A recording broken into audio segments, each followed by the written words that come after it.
हम लोग ने देखा कि कैसे अर्लीस्ट पीपल स्टोन टूल्स का यूज करते थे हंटिंग के लिए और चॉपिंग के लिए और उसके बाद से पेड़ों की छाल उतारने के लिए और जानवरों की खाल उतारने के लिए और उसके बाद से फलों को काटने के लिए कैसे कैसे वो लोग स्टोन टूल्स का यूज करते थे।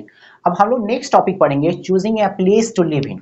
Choosing a place to live in, वो कौन सी जगह को चूज करते थे रहने के लिए। Hello dear lovely colleagues, I am R Ravi, let's get started. Choosing a place to live in, first हमारा है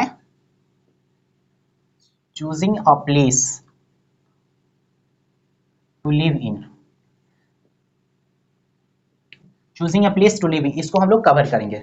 अब देखिए, ये हो गया मैप इंडियन सब कॉन्टिनेंट, इसके बीच में कौन कौन से वो जगह हैं जहां पे वो लोग रहते थे। तो सबसे पहले हम लोग फर्स्ट कवर करेंगे पैलेयोलिथिक साइट्स को, सेकेंड कवर करेंगे न्यूलिथिक साइट और थर्ड मेगालिथिक साइट को और उसके बाद अर्ली विलेज और मॉडर्न सिटी। तो फर्स्ट कवर करते हैं पैलेयोलिथिक साइट्स को। पैलेयोलिथिक साइट में तीन आता है, फर्स्ट हो गया भीमबेटका आता है, हुंसी आता है, कुन्नुल कैप्स आता है। भीमबेटका हमारा मध्य प्रदेश स्टेट में पड़ता है, रायसेन डिस्ट्रिक्ट में पड़ता है और इसकी खोज 1957 और 1958 में हुआ था, जो एक इंडियन आर्कियोलॉजिस्ट के द्वारा हुआ था जिनका नाम था विष्णु श्रीधर वाकंकर नाम था। और इसके साउथ से नर्मदा नदी बहती।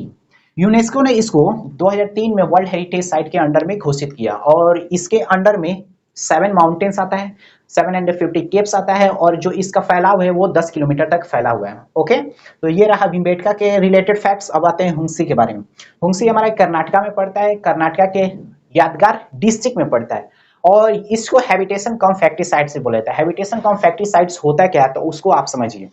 हैबिटेशन कम फैक्ट्री साइट्स वो जगह होता है जहां पे अर्लीस्ट पीपल रहा भी करते थे और टूल्स को बनाया भी करते थे। और आर्कोलॉजिस्ट को वो एविडेंस मिले हैं कि जो एविडेंस मिला है वो सरफेस ऑफ अर्थ और उसके बाद से नीचे भी मिला है और उसके बाद से पानी में भी कुछ एविडेंस मिला है टूल्स के।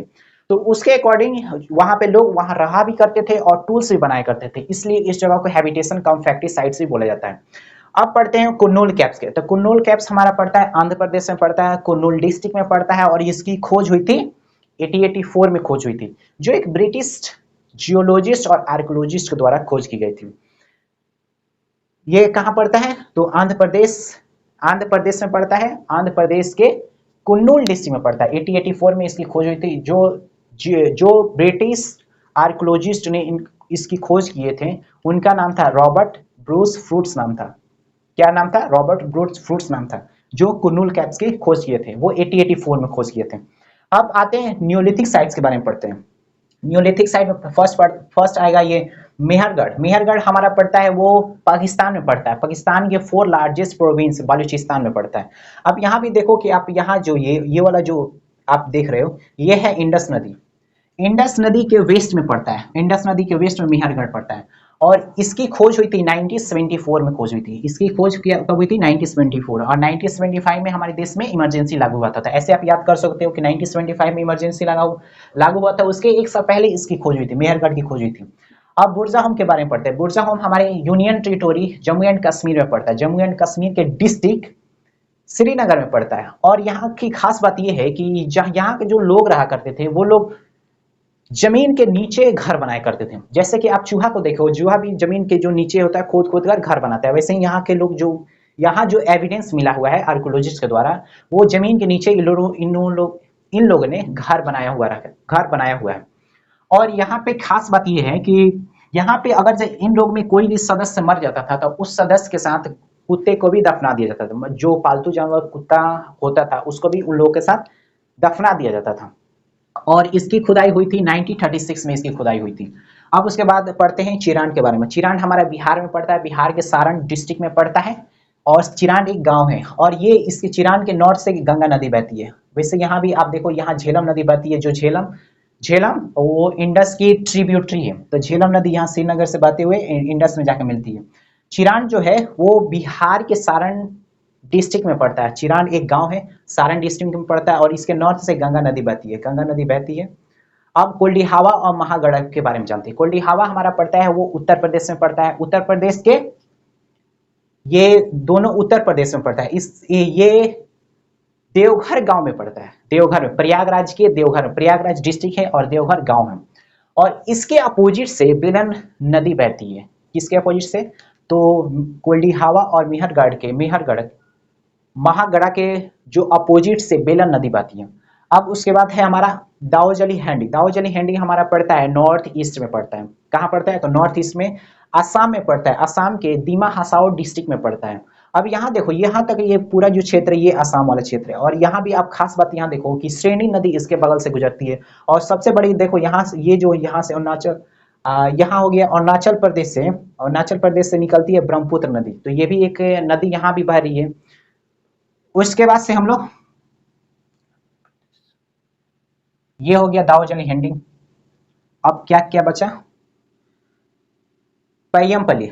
पय्यमपल्ली हमारा पड़ता है वो तमिलनाडु में पड़ता है। तमिलनाडु, ये पय्यमपल्ली हो गया वो हमारा साउथ में पड़ता है और ये तमिलनाडु में पड़ता है। तमिलनाडु के तिरुपत्तूर डिस्ट्रिक्ट में पड़ता है। तिरुपत्तूर तालुका जो गांव है, तिरुपत्तूर तालुका गांव, उसमें पड़ता है हमारा पय्यमपल्ली। हल्लोर के बारे में पढ़ते हैं तो हल्लोर हमारा पड़ता है कर्नाटक में पड़ता है और हावेरी डिस्ट्रिक्ट में पड़ता है। यहाँ से देखो तो यहाँ जो पय्यमपल्ली है, पय्यमपल्ली वो हमारा साउथ में पड़ता है और तिरुपत्तूर डिस्ट्रिक्ट में, और जो विलेज है तिरुपत्तूर तालुका में पड़ता है। हल्लोर पड़ता है हमारा कर्नाटका में, कर्नाटका के हावेरी डिस्ट्रिक्ट में पड़ता है। तो ये हो गया हमारे क्या, न्यूलिथिक साइट। अब मेगालिथिक साइट्स के बारे में पढ़ते हैं। तो मेगालिथिक साइट्स में आपका आता है ब्रह्मगिरी आता है और उसके बाद से आदि चलनूर आता है। ब्रह्मगिरी हमारा पड़ता है कर्नाटका में पड़ता है, कर्नाटका चैतदुर्ग डिस्ट्रिक्ट में पड़ता है। अब उसके बाद लास्ट बच गया वो है तमिलनाडु में पड़ता है। जो सबसे साउथ के सबसे नीचे है वो है आदि चलनूर, तमिलनाडु में पड़ता है। जो तमिलनाडु के थूथुकुडी डिस्ट्रिक्ट में पड़ता है।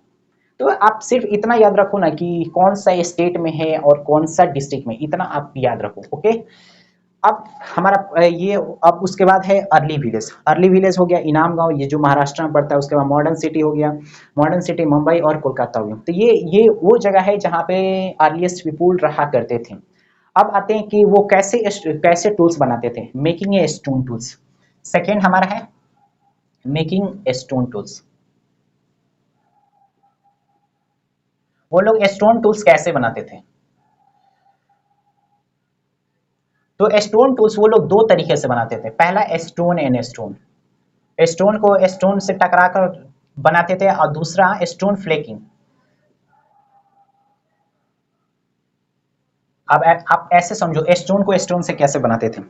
तो ऐसे मेरे दोनों मुट्ठी में क्या है, स्टोन है। अब ये वाला जो स्टोन है इसको आप समझो हैमर समझो, स्टोन का हैमर समझो। दैट मीन्स कि इसका मेरा काम क्या है, तो दूसरे वाले स्टोन को शेप में देना, दूसरे वाले स्टोन को मुझे नाइफ बनाना है। तो मैं उस टाइम तक इसको इस पे मारता रहूंगा जब तक ये नाइफ नहीं बन जाए। दैट मीन्स कि ये वाला मेरे पास, मेरे जो राइट हैंड में है तो वो वाला मेरा हो गया हैमर हो गया, और जो ये लेफ्ट हैंड में तो ये हो गया मेरा रॉफ वाला स्टोन हो गया। अब इसको मैं तब तक मारता रहूंगा जब तक, अगर मेरा डिजायर है इसको क्या बनाना, इसको बनाना, मेरा डिजायर है नाइफ बनाना, इसको मैं नाइफ बनाना चाहता हूं, तो मैं उस टाइम तक इस पे मारता रहूंगा जब तक ये नाइफ नहीं बन जाए। तो इसको बोलते हैं stone and stone making tools बोलते हैं। जैसे कि आप ऐसे इसको समझ सकते हो कि हीरो तब तक विलेन को मारता रहता है जब तक वो अपना क्राइम को एक्सेप्ट नहीं कर ले। तो उस टाइम तक उसको मारता रहता है, उसको सुधारता रहता है, उसको सीधा करने के लिए। वैसे ही ये स्टोन टूल से हम लोग इस पे तब तक मारते रहेंगे जब तक ये नाइफ नहीं बन जाए। नाइफ नहीं बन जाए। वीडियो बनाना बड़ा मुश्किल है, बाहर कुत्ता भौंक रहा है। तो ये नाइफ जब तक नाइफ नहीं बन जाए। अब दूसरा जो है वो है स्टोन फ्लेकिंग। स्टोन फ्लेकिंग में 3 स्टोन की जरूरत पड़ती है। जैसे कि आप ऐसे समझो इसको स्टोन फ्लेकिंग को कि मान लो कि ये मेरा हैमर हो गया, ये मेरा हैमर हो गया, बहुत तेज भौंक रहा है, पता नहीं उसको खाना मिला कि नहीं मिला। ये हो गया स्टोन। अब ये हो गया मेरा छेनी हो गया, ठीक, और ये हो गया रॉफ स्टोन। अब मुझे इसको बनाना है, क्या बनाना है, तो इसको टूल्स बनाना है, स्टोन टूल्स बनाना। हो सकता है कि मुझे एरो बनाना हो, मेरा डिजायर है कि मैं इसको एरो बनाऊं। अब मैं सबसे पहले इस छेनी वाले स्टोन पे मारूंगा। अब छेनी वाले पे जो प्रेशर पड़ेगा इस पे लगेगा, और इससे क्या बनेगा, तो इससे बनेगा तीर बनेगा। मेरा डिजायर है तीर बनाना।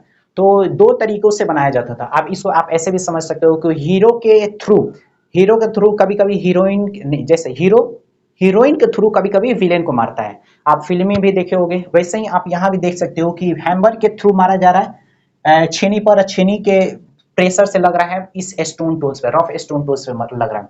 और उस रफ स्टोन टूल्स के टूल्स को हमें मुझे बनाना है, एरो बनाना है। तो इस तरह से दो तरीकों से बनाया जाता था, टूल्स को दो तरीकों से बनाया जाता था।